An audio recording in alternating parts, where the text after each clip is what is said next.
Jadi begini, HMPV atau Human Metapneumono, kalau misalnya dia pertama kali ada begitu ya, itu sifatnya ganas teh, parah gitu. Virus metapneumonia ini sama gejalanya seperti virus flu biasa. H1N5, nah pertama kali muncul dia pasti lebih galak, cepat menyebarnya karena transportasi, nafasnya cepat. Nah gitu ya, mau ngomong aja susah, apalagi naik tangga berat gitu ya. Nah aku hidup bersih dan sehat dengan menerapkan protokol kesehatan. Ya alhamdulillah ya, kepada masyarakat edukasi ini terus disampaikan. Waspada harus dokter sampaikan, tapi kita juga tidak perlu berlebihan. Betul.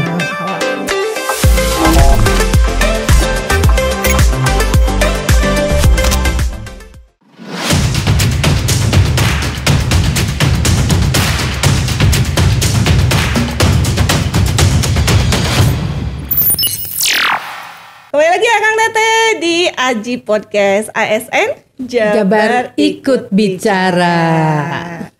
Kang Tete, di kesempatan kali ini, episode kali ini kita kedatangan seorang beliau yang di tengah-tengah kesibukannya seperti biasa menyempatkan hadir ke BKD, ke studio Ajib.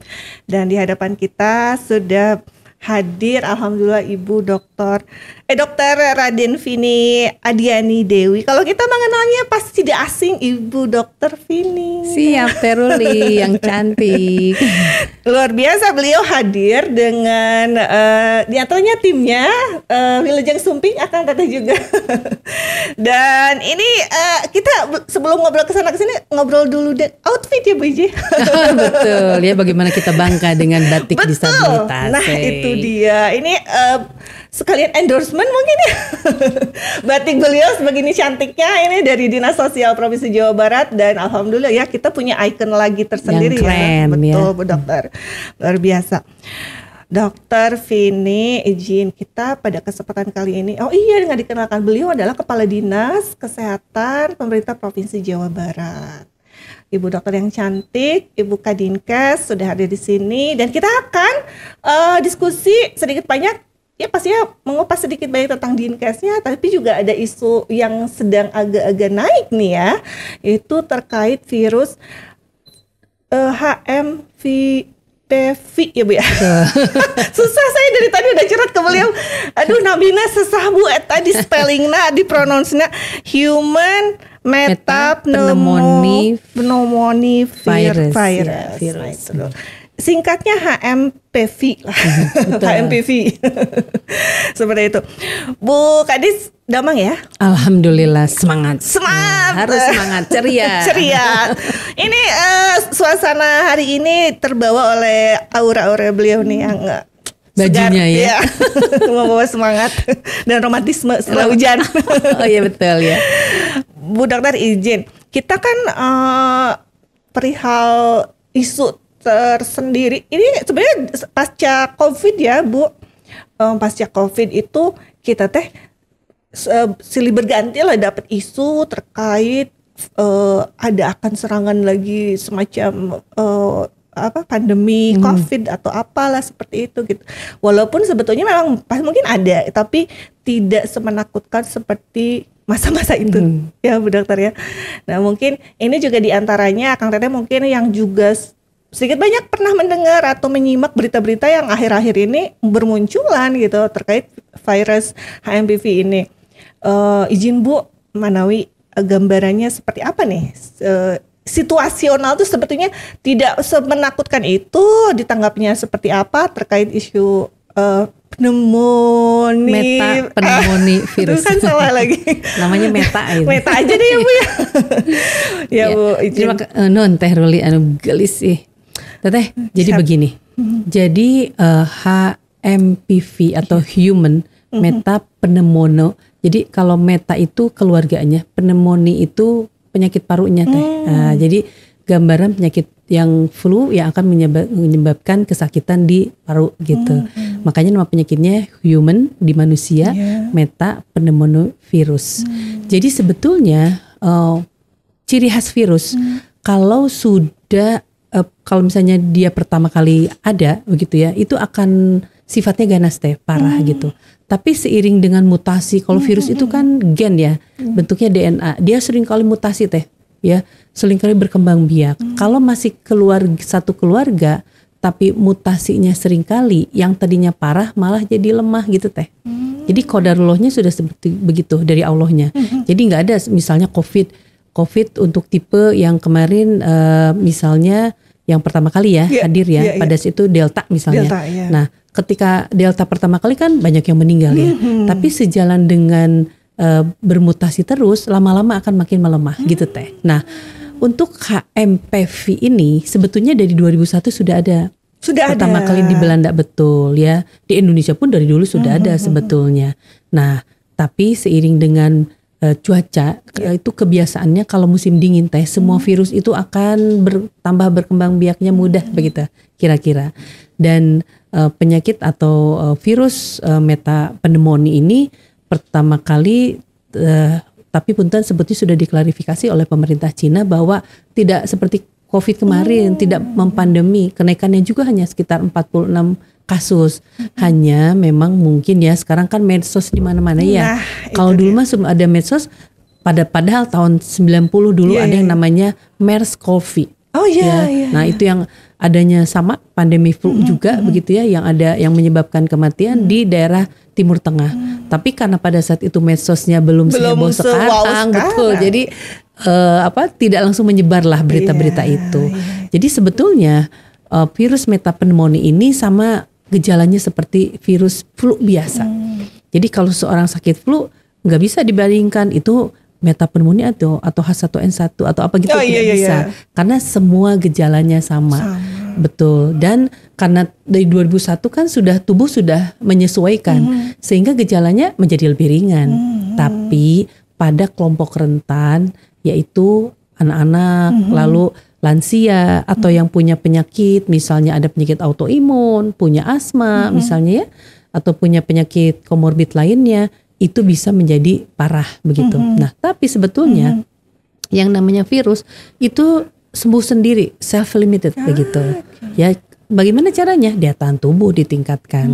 Jadi pada beberapa kasus misalnya yang asma sudah lanjut usia misalnya ya, ketika terkena virus tersebut maka bisa berlanjut tidak hanya batuk pilek ya atau infeksi saluran pernafasan atas saja, tapi bisa ada komplikasi ke arah paru-parunya begitu teh. Luar biasa. Jadi tidak harus tadi teredukasi lah ya Kang Tete ini Bu Dokter juga sampaikan bahwa pada akhirnya virus itu kalau bermutasi terus ya. Betul. Berarti Dok kalau begitu yang COVID juga relatifly kenapa seheboh itu sampai yang Delta tadi ya banyak korban yang meninggal dan lain itu memang karena itu memang virus baru ya. Virus baru betul ya. Jadi golongan virus itu misalnya ada jenis DNA tuh unsur H dan unsur N gitu ya. Kalau H1N1 bermutasi berkali-kali begitu diperiksa dia akan terus turun. Tapi kalau dia misalnya H1N5, nah pertama kali muncul dia pasti lebih galak gitulah ya. Tapi sering kali dia mutasi, kalau masih H1N5 tambah turun gejalanya gitu teh.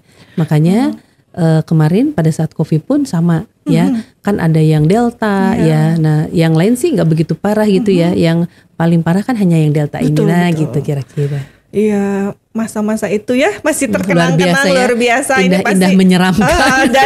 Dan pastinya tim Dinkes itu luar biasa. Makanya salut untuk Alhamdulillah. Nakes, tim Dinkes dan segala unsur yang terkait gitu untuk menangani luar biasa pandemi yang tidak pernah terbayangkan loh Dok. Betul ya. Sebetulnya kalau boleh bicara teori ya. Iya. Teori dan juga kan kita suka namanya adakan penelitian menganalisa begitu ya, namanya kita sebutnya empiris ya, membandingkan untuk beberapa tahun ke belakang. Kalau menurut teori pandemi itu hanya terjadi 100 tahun sekali teh. Dan itu teruji ya. Itu teruji betul. Empirically ya, betul. Dok ya. Ya beda-beda dikit lah ya. Iya. Tipis-tipis tapi memang 100 tahun sekali itu cenderung akan terjadi pandemi ya, walaupun bukan flu ya, apapun begitu. Apapun itu. Dulu kan pernah pandemi pes misalnya ya, tahun dulu zaman Belanda dulu tahun 1800-an gitu. Nah, terus berulang dan karena tadi ya sekarang itu lebih cepat menyebarnya karena Nah. transportasi Betul. yang makin makin cepat begitu ya, dan makin mudah. Ya hari ini seperti sekarang, dulu kita ke Jakarta 4 jam 5 jam ya, sekarang dengan bus setengah jam. Setengah jam, Nah, beres. gitu betul yang beres. Nah, Dan otomatis tadi betul resikonya segala macam selain hal Mudah. kebaikan, hal-hal yang tidak diharapkan bisa dengan Betul. mudah menyebar ya, Dok, ya? Betul, iya gitu Teh Ruli. Betul. Berarti Dok kalau gitu ya, bukan kita ngarep juga. Kalau tadi diistilahkan si COVID juga berarti sudah mudah-mudahan levelnya karena udah nggak baru lagi. Sebenarnya mungkin di kehidupan kita pun tidak Jadi diantaranya masalah, mungkin, betul. iya, sebenarnya flu biasa ya. Betul, kayak flu biasa aja. Apalagi kita udah vaksin, Iya. gitu ya. Jadi tubuh sudah lebih ada polisinya di dalamnya, Iya. gitu ya, penjaga keamanannya. Makanya COVID sekarang masih ada sebetulnya. Masih ada Cuma ya. orang kan gejalanya karena ringan ya, Iya. jadi malas di swab lagi gitu. Iya. Mungkin kalau diperiksa swab masih banyak. Oh iya Dok, kalau yang si HMPV ini itu harus di swab juga nggak untuk Oh, enggak. mendeteksinya? Enggak. Jadi ketika gejalanya ringan, itu sebetulnya sembuh sendiri. 3-6 hari juga sembuh sebetulnya. Betul. Ya, tapi kalau yang seseorang yang harus dilakukan konfirmasi dengan pemeriksaan lab, karena mungkin ada beberapa tindakan-tindakan yang harus kita lakukan, itu baru wajib dilakukan pemeriksaan. Begitu. Kalau misalnya dari diagnosa Dok, itu kan tadi identiknya flu biasa sih sebetulnya gitu. Dan Mana orang yang diperiksa gitu ya. Iya. Nah, yang diperiksa itu yang mengalami gangguan pernafasan berat. Ya iya, gitu. iya, iya, Jadi sebetulnya tidak saja HMPV. Apapun ya, Dok, ya. apapun yang tiba-tiba terjadi serangan berat ya. Salah satunya apa? Nafasnya cepat. Nah gitu ya. Mau ngomong aja susah. Iya. Apalagi naik tangga berat gitu ya. Nah itu ciri-ciri orang terkena gangguan pernafasan. Atau jadi bunyi. Nafasnya jadi asma gitu ya, atau grok Iya, iya, gitu ya iya, iya. bunyinya Iya, ya. iya. Nah itu baru wajib dilakukan pemeriksaan karena tujuannya mengeliminasi. Jadi sebelum lebih parah sudah kita eliminasi, kita kunci gitu ya supaya tidak menyebar gitu Iya, tujuannya. iya.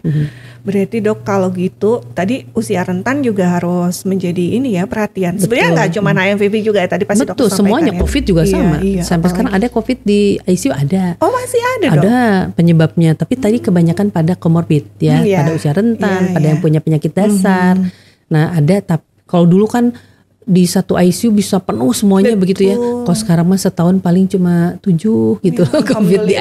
Ya, Alhamdulillah, walaupun betul. tidak diharapkan ada, Betul. tapi minimal tidak seperti semengerikan. Mohon.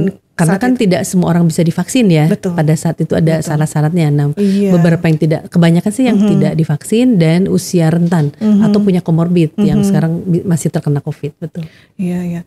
Dok, kalau tadi menyimak berarti si HMPV ini teh ada potensi untuk pandemi seperti itu?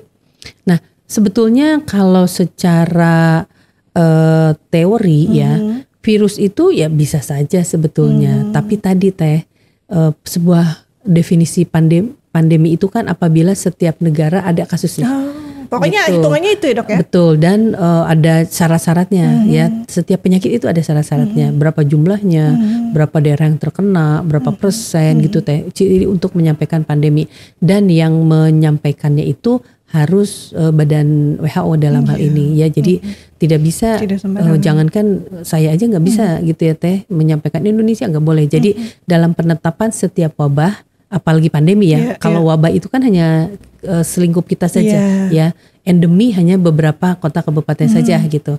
Kalau untuk pandemi tentu harus ditetapkan oleh badan internasional dalam hal ini. Nah, tapi sebetulnya sesuatu yang gampang menular, sesuatu yang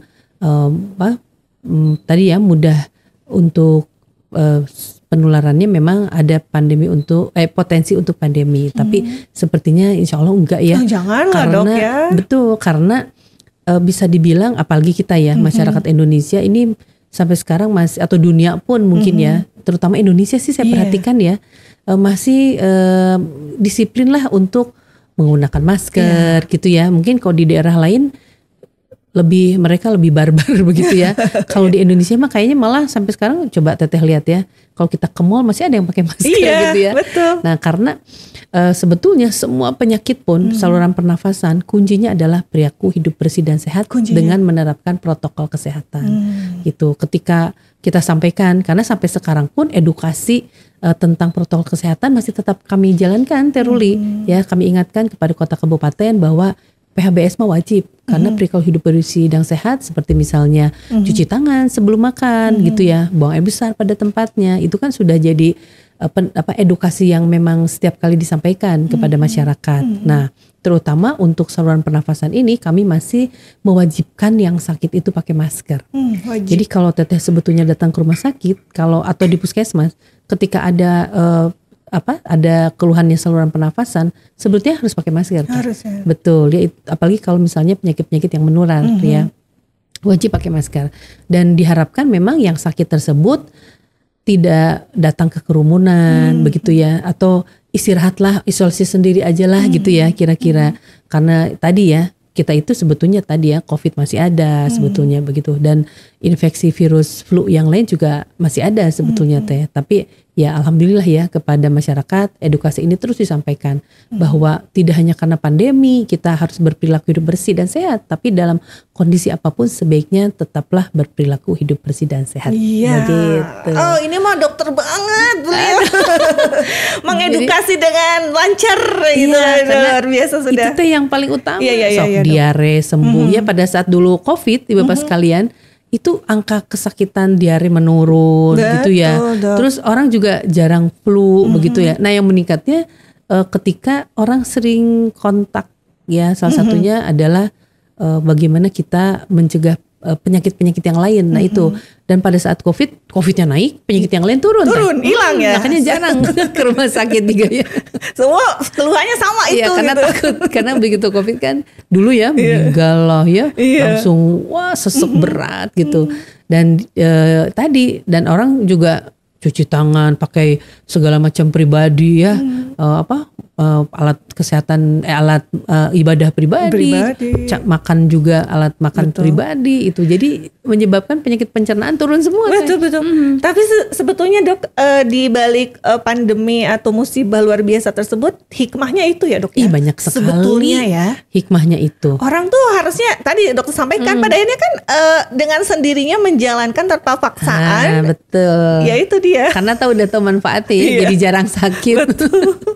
Itu dia hikmahnya. Jadi betul dok, kadang kita juga cari aman ya, kalau ke ruang publik pasti harus bermasker deh, cari aman. Walaupun kita nggak sakit tapi nggak tahu orang sakit tapi nggak mau pakai masker kan. Mungkin gitu ya. Betul. Dan memang zaman sekarang mungkin ya, kalau dulu sebelum pandemi COVID ketika ada yang sakit, Bu pakai masker, apa sih gitu ya, pasti agak emosi ya dikasih tahu.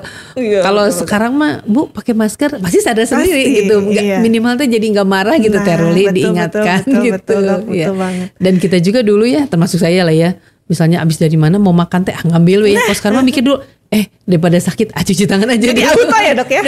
Itu jadi itu satu macam kebutuhan gitu. Dari mana ke mana, cuci tangan gitu. Ya betul gitu. Luar biasa. Dok, kalau misalnya tadi disampaikan ya harapannya ya janganlah jauh-jauh gitu kan. Kita berharap ya kondusivitas segala hal gitu ya, apalagi dengan kesadaran masyarakat secara umum ya terkait tadi dokter sampaikan bagaimana berperilaku sehat gitu kan, berperilaku hidup bersih dan sehat. Berperilaku hidup bersih dan sehat, PHBS. Nah itu ada istilah tertentunya ya. Betul. Berperilaku hidup bersih dan sehat sebagaimana mestinya, dan ternyata itu juga jangan jauh-jauh untuk diri kita sendiri juga. Dan sakit tuh mahal ya dok ya. Iya, dan selain mahal juga agak mengesalkan begitu ya. Itu dia. Karena kebayangnya yang tadi aktivitas begitu ya, begitu harus diam di tempat tidur ya, belum pekerjaan menumpuk, tidak lantas sakit hilang pekerjaan. Harus segera dieksekusi gitu. Nah dok, ya itu tadi kita harapannya begitu. Tadi langkah-langkah juga sudah dok sampaikan ya, bahwa mengedukasi dengan sendirinya, dan alhamdulillahnya kesadaran masyarakat pada umumnya juga sudah di level tertentu lah Indonesia. Nggak seperti dulu lah ya sebelum COVID. Betul, seperti itu. Adakah dok langkah-langkah khusus ya, maksudnya dari pemerintah atau dari tim Dinkes gitu untuk bahwa mensosialisasikan tidak hanya HMPV tadi gitu.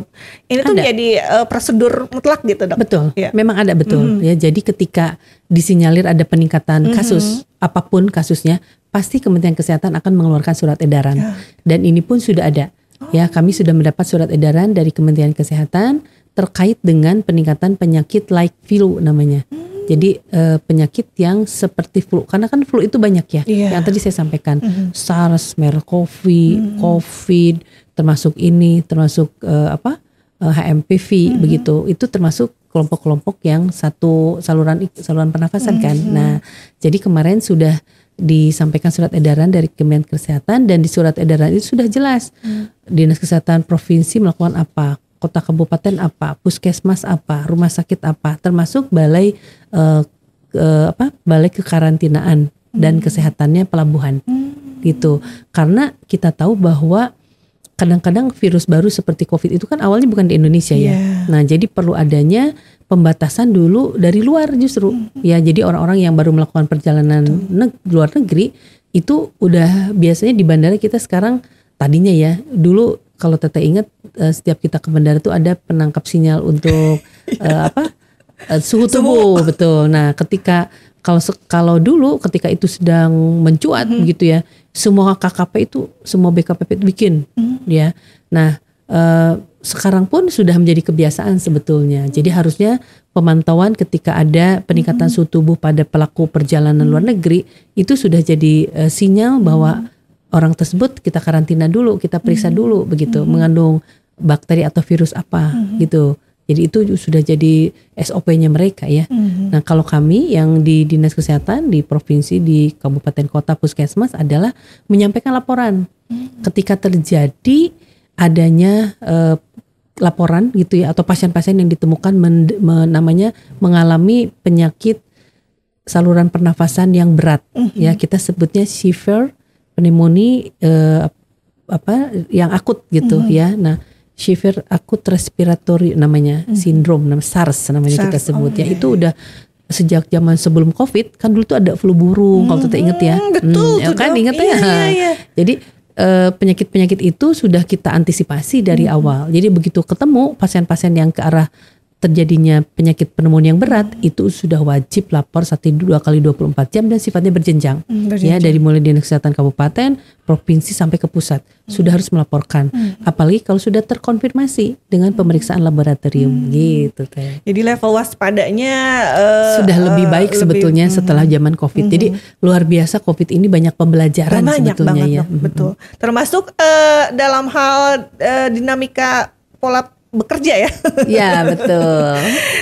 Kita bisa bekerja DWA gitu kan, dan lain-lain diantaranya. Dan semakin gape dan lihai dengan gadget. Betul, rapat Zoom gitu kan. Kalau dulu kita berpikir nggak ngerti Zoom gitu ya. Iya.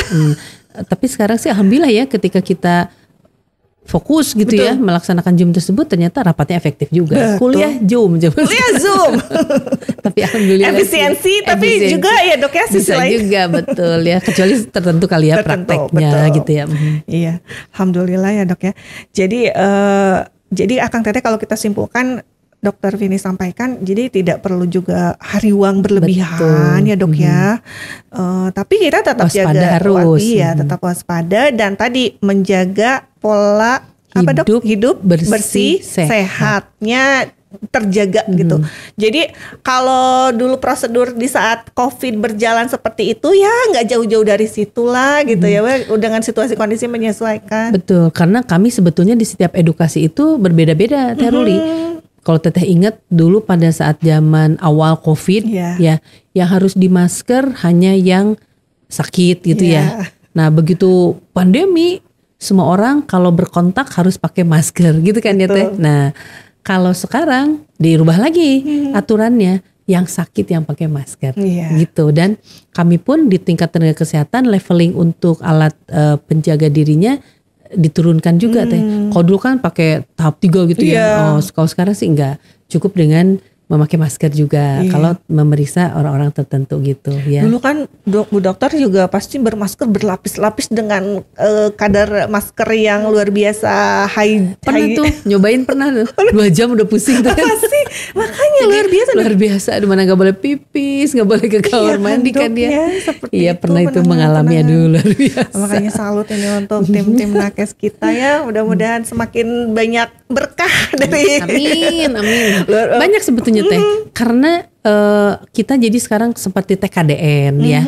Sekarang kan untuk komponen dalam negeri itu, tingkat komponen dalam negeri untuk alat-alat kesehatan itu menjadi sebuah kewajiban supaya kita nggak seperti dulu lagi ya, masker impor, APD impor ya. Ternyata setelah COVID terjadi banyak pabrik bisa bikin, ya tinggal tadi pengawasan dari baik enggaknya gitu ya, mutu pembuatan. Nah termasuk alat kesehatan yang lain juga kan harus ada TKDN-nya ya. Apa jadi itu Bu Dok TKDN? Tingkat komponen dalam negeri. Jadi pembuatan alat-alat di dalam negerinya itu harus sekitar 40%. Ya, yang tadinya import semua itu diharapkan pabriknya itu udah mulai berpikir Indonesia juga bikin dong gitu. Iya, betul. Jadi seringkali kalau saya misalnya ada pameran ya tentang alat kesehatan, pasti saya bertanya dulu, ini gimana nih komponen dalam negerinya? Aduh belum Dok, ayo dong usahain gitu ya. Jangan sampai kita hanya memajukan orang lain. Kita jadi tergantung gitu ya, udah memahal gitu ya. Walaupun memang mungkin awalnya akan mahal buatan dalam negeri karena kan baru ya. Tapi kalau kita jadikan sebuah sudah kita fokuskan gitu ya, lama-lama ya barang itu akan menjadi lebih murah juga kalau dibikinnya di dalam negeri gitu. Betul Dok, waktu masa COVID kita sudah agak reda tuh kan, di luar negeri masih ada, kita kan sempat tuh ngimpor kan masker-masker dari Indonesia kan. Iya betul. Berarti kalau dikerahkan tuh mungkin bisa saja ya betul. Dok ya. Iya bukan mungkin justru didorong gitu nah, ya. Nah itu dia bisa ternyata gitu. Betul.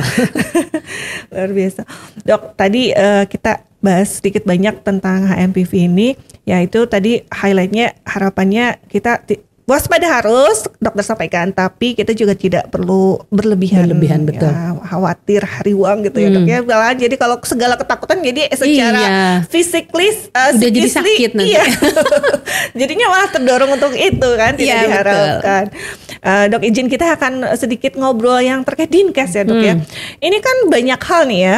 Dinkes itu satu di antara dinas yang ini yang dinas utama gitu yang Pemprov Jabar punya gitu. Jadi pasti banyak, makanya tadi Bu Dokter menyempatkan hadir, alhamdulillah nih. Surprise! Bu Dokter yang hadir langsung ke Dinkes bisa bertatap muka langsung gitu kan.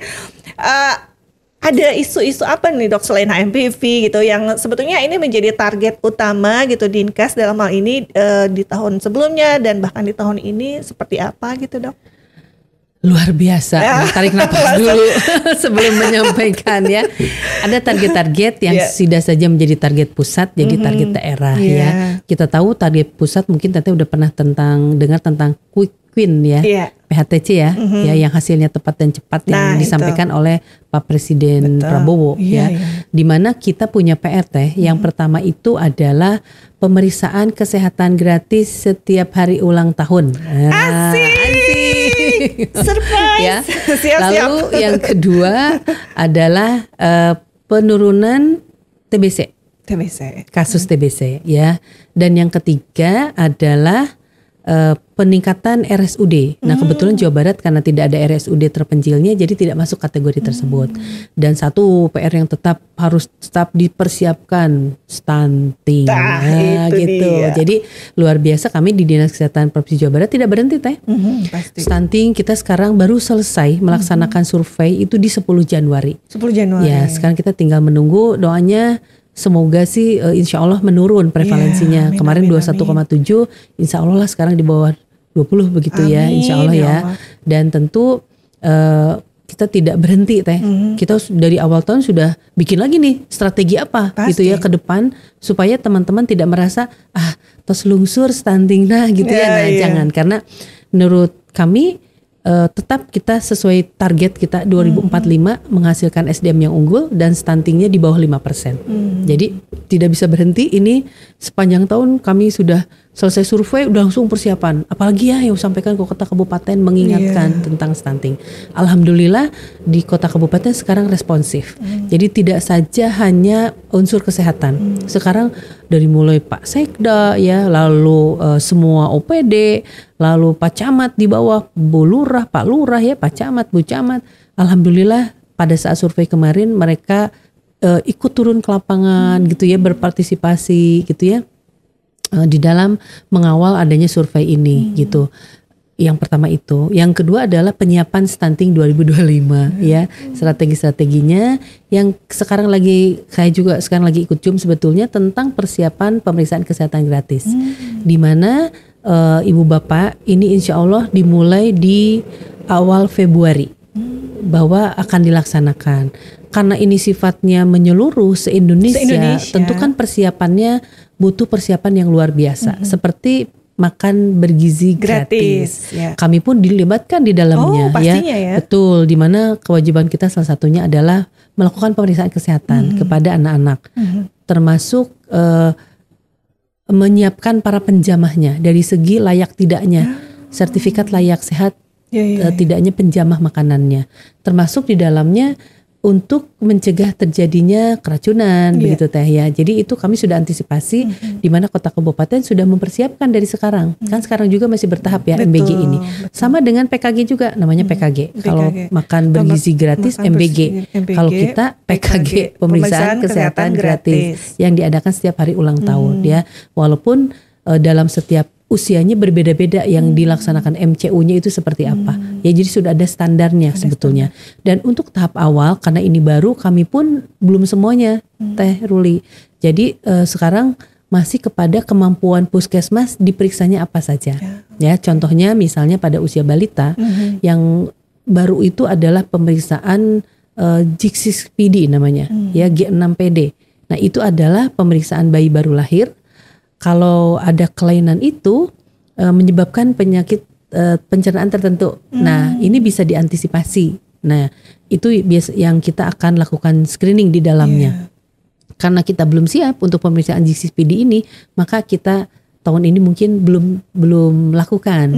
Tapi kalau pemeriksaan SHK namanya ya, screening hipotiroid kongenital yang kalau terlambat diobati Teruli bisa menyebabkan kematian atau Down syndrome gitu. Tapi kalau kita cepat lakukan diketahui sejak pertama kali lahir dengan pemeriksaan SHK ini, maka anaknya akan menjadi normal, mandiri begitu ya. Tapi kalau kita terlambat di atas 2 bulan ya tidak langsung kita lakukan pemeriksaan, makanya tadi ya bisa terjadi tidak mandiri karena kelainan mentalnya gitu Teruli. Jadi kepada masyarakat Akang Teteh semua, pemeriksaan kesehatan gratis ini sama juga sifatnya bertahap juga ya. Jadi memang belum semuanya dapat kita penuhi, tapi insya Allah dengan terus kita melakukan persiapan-persiapan termasuk dibantu oleh Kementerian Kesehatan ya terkait dengan pemeriksaannya, lalu bahan-bahannya, alatnya, reagennya ya.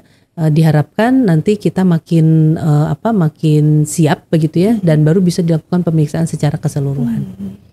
Dok, berarti itu kan ya seperti halnya makan bergizi gratis, ini juga berjalan beriringan ya Dok ya. Pastinya tim Kemenkes dua-duanya juga pasti mengawal inilah gitu. Nah, berarti kalau misalnya untuk pemeriksaan gratis PKG untuk PKG ini berarti hanya untuk di unit layanan terdekat misalnya hanya di puskesmas atau nanti akan bisa di rumah sakit? Ini tergantung kebijakan kota kabupaten masing-masing. Jadi kalau puskesmasnya merasa kewalahan, maka bisa bekerja sama atau dikerjasamakan dengan klinik-klinik ya, karena kan untuk pasien-pasien BPJS juga klinik ada juga ya, sudah bisa berkontribusi di dalamnya. Nah nanti mungkin dengan adanya MOU dan inginnya ini disiapkan oleh kota kabupaten ya, ketika puskesmas kami nggak siap nih begitu ya, butuh bantuan dari klinik yang sudah bekerja sama dengan BPJS, itu kami harapkan nanti kota kabupaten akan menyiapkannya. Jadi tidak selalu harus di puskesmas. Tidak harus selalu di puskesmas. Betul. Berarti ada regulasi tertentu ya dok. Iya. Oh berarti ini pastinya di kabupaten kota. Berarti Pemprov itu Dinkes Pemprov hanya mengawal dalam hal ini? Betul. Jadi kami sifatnya adalah melakukan sosialisasi, ya, lalu mengkoordinasikan seperti kemarin nih dalam tahap persiapan itu puskesmas atau dinas kesehatan kota kabupaten harus mengirimkan proposal. Ya, jadi ya kami dampingi gitu ya. Kami atau kemarin kami melakukan uji coba di Puskesmas Beji di Kabupaten Bekasi, ya, Karawang, maaf, di Kabupaten Karawang. Nah, hal-hal itu yang kita siapkan. Jadi kita tahu bahwa kemungkinan di puskesmas itu kayaknya seperti ini gitu ya. Karena khawatirnya nanti jangan sampai, kalau kami prinsipnya jangan sampai kebijakan pimpinan itu tidak kita laksanakan. Jadi sudah disampaikan kepada masyarakat untuk pemeriksaan ini dalam tahap ini adalah sifatnya bertahap. Misalnya harusnya ada 9 pemeriksaan gitu yang dilakukan, baru bisa 4, nggak apa-apa, laksanakan aja gitu ya. Karena ketika nanti kita mendapatkan data penyakit itu sebetulnya sangat berguna Teh Ruli. Pasti. Contoh misalnya ya, orang yang tadinya malas untuk periksa gula darah, udah bayar gitu ya. Nah sekarang makan gratis gitu. Apalagi setiap hari ulang, betul. Dan justru kami itu sekarang Teh Ruli sedang melakukan sosialisasi kepada masyarakat bahwa yang utama itu adalah melakukan promotif dan preventif. Penjagaan ya, preventif itu. Nah, PKG atau pemeriksaan kesehatan gratis ini untuk preventif tadi. Nah, karena kebanyakan sok jujur, teteh hayu diparios alim engke lieur terang segala rupi panyawat. Lepas bisa dok. Nah, justru ilmu ini nih yang harus disiapkan kepada masyarakat. Sedini mungkin ditemukan, maka sedini mungkin akan diselamatkan gitu. Nah, itu jadi jangan takut nih Teh, nggak usah. Ketika nih ya tiba-tiba nih kolesterol kita tinggi, minimal kan kita tuh berpikir gini, mau jajan sesuatu yang berminyak itu mikir dulu. Berpikir dulu, aduh kolesterol udah tinggi gitu ya. Buat apa makan obat kok tetap makan yang goreng-goreng misalnya seperti itu ya. Minimal tuh ada, tadi kata Teteh ya, ada pengontrol lah ya. Nah kalau kita tidak dibiasakan seperti itu, nauzubillah min dzalik, udah jadi komplikasi, baru diperiksa Teh. Yang harusnya minum obat hipertensi itu sehari setablet, ya bisa jadi 10-20 tablet. Jadi masyarakat diharapkan, ini Akang Teteh ya, pemeriksaan kesehatan gratis itu hayu kita manfaatkan setiap hari ulang tahun ya. Dan khusus untuk yang berulang tahun di sebelum Februari atau sebelum ditetapkan pemeriksaan gratis ini, itu boleh jadi tetap gratis sampai bulan April. Asik. Gitu kan, belum mulai nih. Tapi ulang tahun Januari. November, masih lama. Jadi nanti mah mudah-mudahan terus rada lengkap ya gini. Beres, betul ya. Kita doakan lah ya. Karena ternyata Teh penyebab kematian, kesakitan dan pembiayaan tertinggi ini Akang Teteh semua, penyebabnya itu adalah penyakit-penyakit yang dapat dicegah. Contohnya apa Teh? Jantung itu nomor 1. Itu tuh bisa dicegah ya dok ya, bisa, kalau preventif tadi berjalan dengan baik. Betul, karena jantung itu kan sebetulnya ujung semua penyakit ya. Hipertensi ujungnya jantung. Diabetes ujungnya jantung. Jantung juga ya. Betul. Jadi semua penyakit itu ujungnya ya penyakit jantung. Hiperkolesterol ujungnya kan penyakit jantung. Nah jadi pembiayaan tertinggi jantung, kesakitan tertinggi jantung. Nah kematian tertinggi jantung juga, betul. Jadi itu bisa kita cegah. Yang kedua adalah stroke. Pembiayaan tertinggi itu stroke. Padahal tadi orang hipertensi saya sampaikan, ketika belum ada komplikasi ke jantungnya ya, ke ginjalnya, itu hanya perlu makan obat sehari sekali. Tapi kalau sudah terjadi komplikasi Teh, maka tadi minimal 10 tablet. Waduh. Yang ketiga diabetes. Betul ya, sekarang itu diabetes tidak karena faktor turunan. Nah itu dia dok. Nah ini harus panjang, ini dalam segmen ijib berikutnya kayaknya. Kita agendakan khusus pembahasannya betul, karena justru diabetes sekarang anak stunting yang tadinya stunting ketika nanti remaja akan jadi sakit diabetes. Oh gitu ya. Betul. Anak yang baru lahir tidak cepat nangis begitu ya karena ada gangguan atau kita sebutnya asfiksia. Itu udah besarnya jadi diabetes juga Teh. Waduh. Karena apa? Karena pankreas sebagai organ untuk membentuk insulin, karena tadi ya oksigennya terlambat datang memasuki pankreasnya, pertumbuhannya optimal.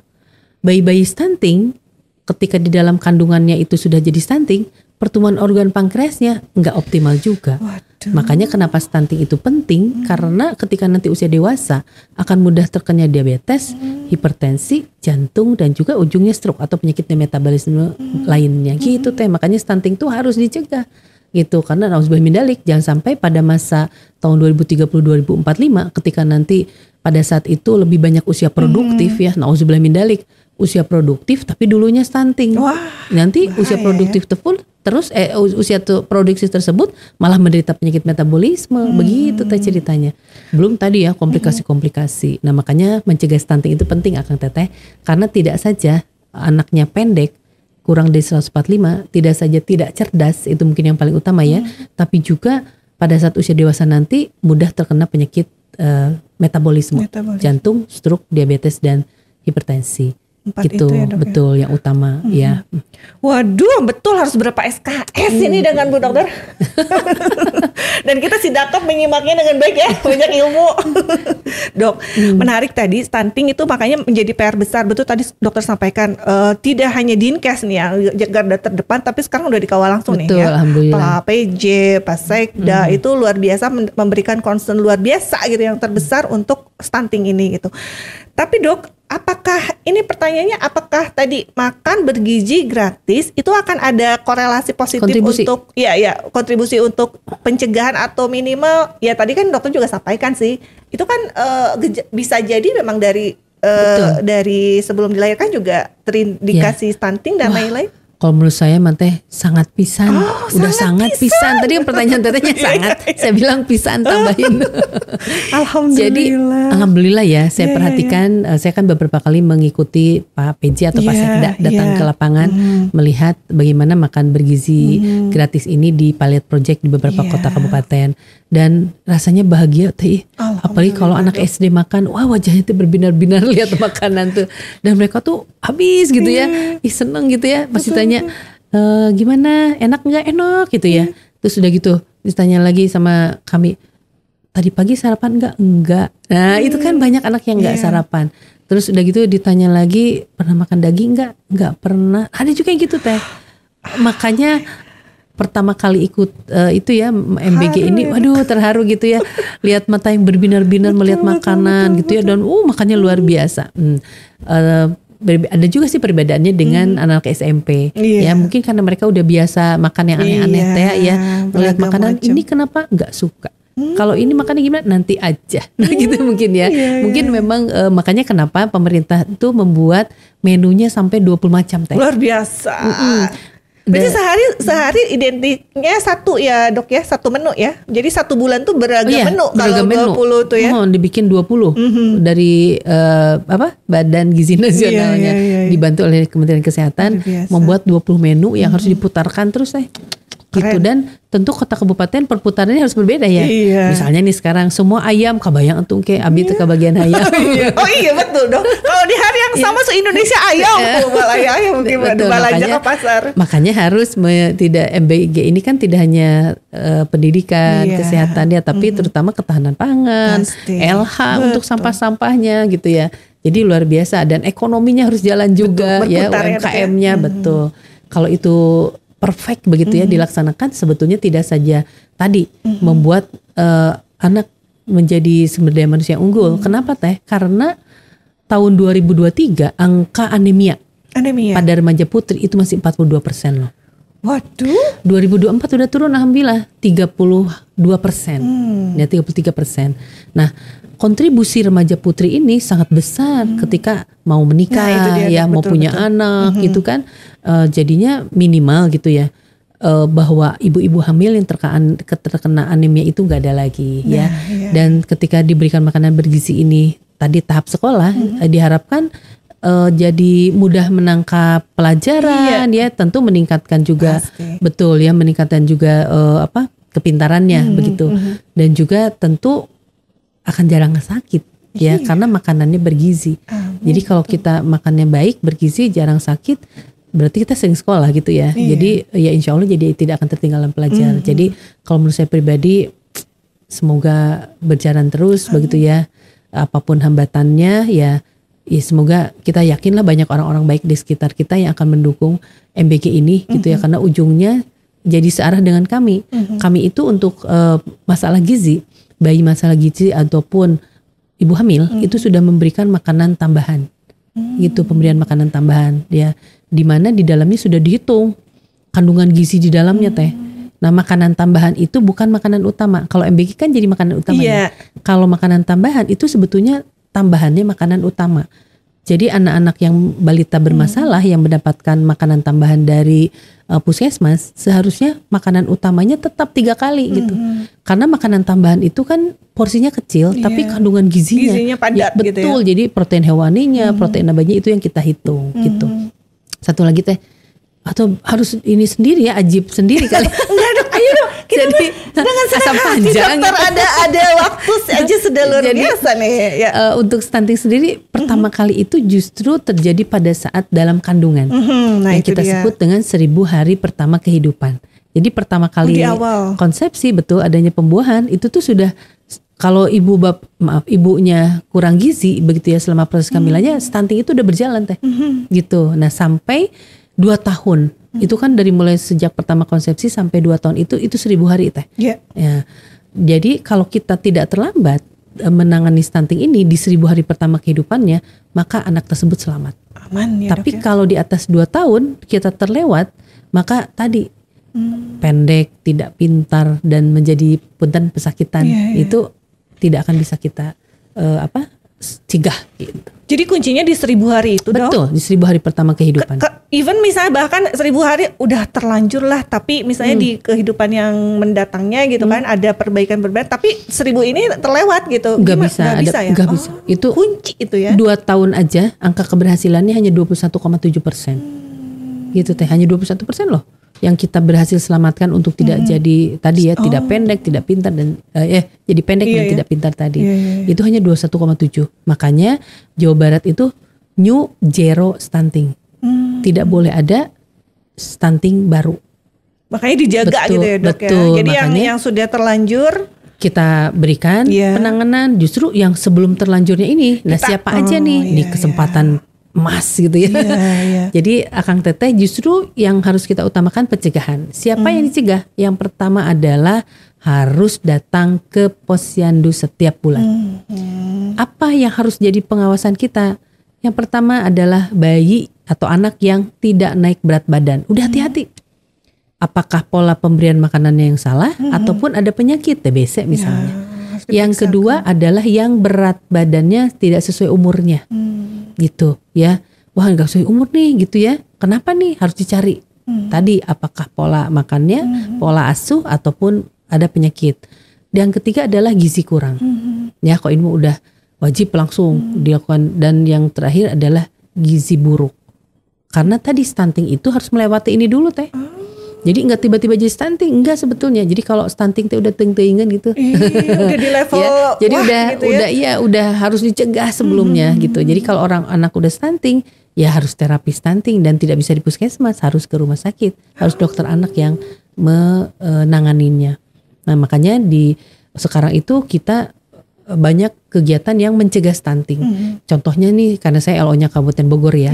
Alhamdulillah di Kabupaten Bogor itu ada yang masyarakat yang membuat rumah cegah stunting gitu. Jadi masyarakat alhamdulillah ya banyak agnia-agnia tuh yang beramal begitu ya, menyiapkan rumahnya untuk mengumpulkan balita-balita malah yang enggak stunting juga tetap dikumpulkan dan diberi makanan tambahan gitu. Alhamdulillah itu sudah, kok tidak salah berapa rumah ya yang sudah dibuat chatting namanya. Rumah chatting katanya, rumah cegah stunting. Nah, itu kebijakan di Kabupaten Bogor misalnya, atau di kebijakan di Kabupaten atau Kota Cirebon. Salah satunya adalah ASN peduli. Gitu ya. Jadi tiap gaji ASN dipotong untuk diberikan makanan tambahan karena kemampuan pemerintah dalam hal ini pemerintah pusat ya, dan provinsi itu hanya bisa mencegah stunting, hanya bisa memberikan pembiayaan sekitar 30%. Mohon, makanya yang lainnya itu ya tadi ya, luar biasa pemerintah kota kabupaten banyak inovasi untuk mencegah stunting ini. Waduh, khusus Son ini harus betul dok, harus ekstra ini. Harus ajib sendiri. Ajib stunting episode gitu. Karena itu urgent banget nampaknya gitu. Makanya kayaknya harus, saya nggak akan berhenti nih selama saya bisa bicara ya. saya pasti akan bicara tentang stunting karena ada sumber daya manusia yang harus disiapkan gitu. Semua kan awalnya dari ya alhamdulillah saya sangat bersyukur ya dengan adanya program makan bergizi gratis ini gitu, karena di dalamnya tidak saja anak sekolah tapi juga kan ada ibu menyusui.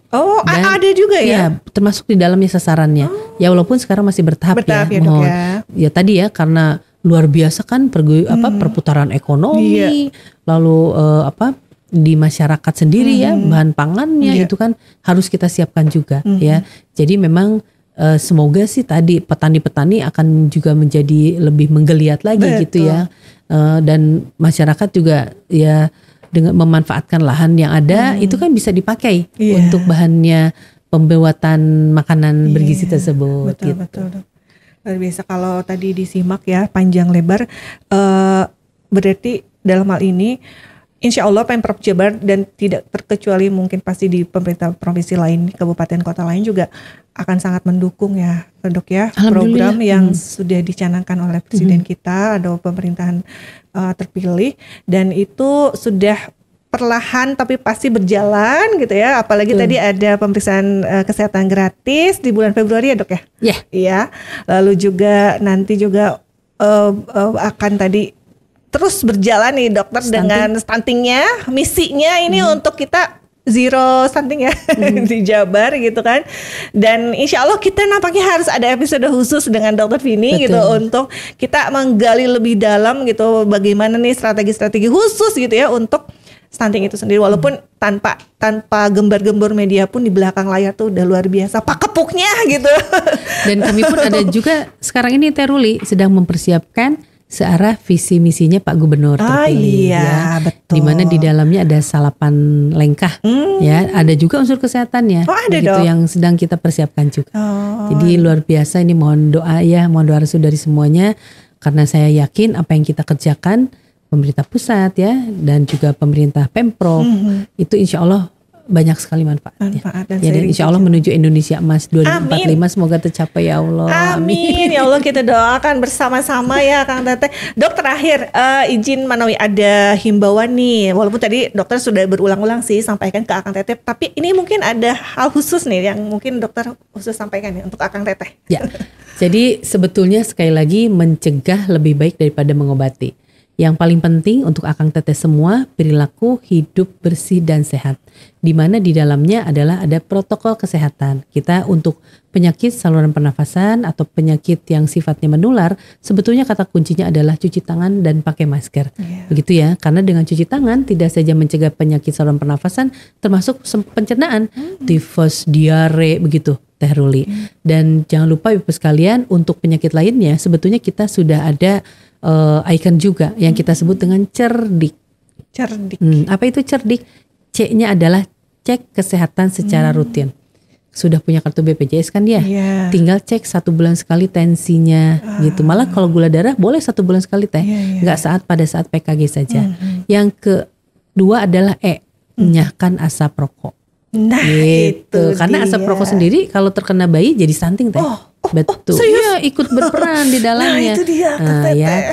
Jadi kalau enggak ini bisa Ibu Akang Teteh kunjungi fasilitas kesehatan yang bisa tadi ya mengedukasi untuk perokok ini. Kalaupun memang udah ini ya di luar lah atau disiapkan ya di kantor-kantor tertentu siapkanlah tempat para perokok itu gitu. Jangan di dalam ruangan kantor ya. Lalu yang R adalah rajin aktivitas. Dalam hal ini olahraga Teh.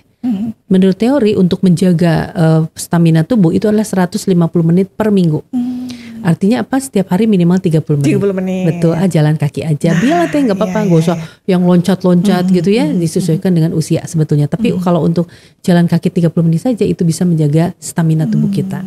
Lalu D-nya adalah diet seimbang. Nah ini ya yang sekarang jadi PR juga sama ya, karena masalah kesehatan gizi ini tidak hanya gizi kurang, gizi berlebih juga banyak. Karena kita sudah terbiasa dengan GoFood. Makanan instan, ajib yang baru lagi ini nanti. Ajib baru lagi ini. Ya, lalu I-nya adalah istirahat yang cukup. Ya, bagaimanapun istirahat itu bukan tubuh kita beristirahat, justru sebaliknya. Ketika kita istirahat, tidur, tubuh kita memperbaiki. Jadi kalau kita enggak tidur, kapan tubuh kita akan Iya. memperbaiki ya. Lalu K-nya adalah kelola stres. Itu dia Ya, penting karena betul ya, kadang kita merasa aduh nggak bisa menyelesaikan masalah begitu ya. Tapi pada ya mohon maaf, mungkin ini yang disebut dengan kelola stres ya, bagaimana dari segi agama bisa membantu begitu ya, atau tadi misalnya melakukan pekerjaan jangan ditumpuk-tumpuk gitu ya. Iya, Jadi atau masyarakat tadi ya, ketika ada masalah ya banyak sebetulnya orang-orang yang bisa membantu ya, seperti misalnya pembiayaan, ada banyak volunteer yang contoh ya, orang sakit misalnya, kadang ke dinas kesehatan banyak itu ya, minta bantuan untuk orang sakit gitu, pembiayaan yang kurang. Nah itu banyak sekali masalah-masalah di kehidupan ini, tetapi sebetulnya setiap masalah ada solusinya. Pasti. Insya Allah. Siap dok. Aduh, kan jelas ya, dengan cerdiknya kita bisa menjaga diri kita, stamina kita baik, dan kelola stres yang paling penting juga. Dok, nanti berarti kita siap dengan episode Ajib stunting, GoFood, salah ya, dan lain-lain. Dokter sekali lagi hatur nuhun ya, sudah berkenan sharing banyak hal. Ini insya Allah mundal sekali ilmunya yang bisa kita simak ya Kang Teteh. Mudah-mudahan harapan-harapan kita untuk Indonesia Emas di 2045 akan tercapai, kabul. Amin. Betul, amin ya Allah, dan itu kita yang mempersiapkan. Kita yang siapkan, siap dok. Hatur nuhun sekali lagi dokter, dan jangan lupa like, subscribe, komen, follow sosmednya BKD dan Dinas Kesehatan Provinsi Jawa Barat ya Kang Teteh. Dan jangan lupa nanti informasi selanjutnya akan ada lagi di Ajib. Pokoknya Ajib ASN Jabar ikut bicara.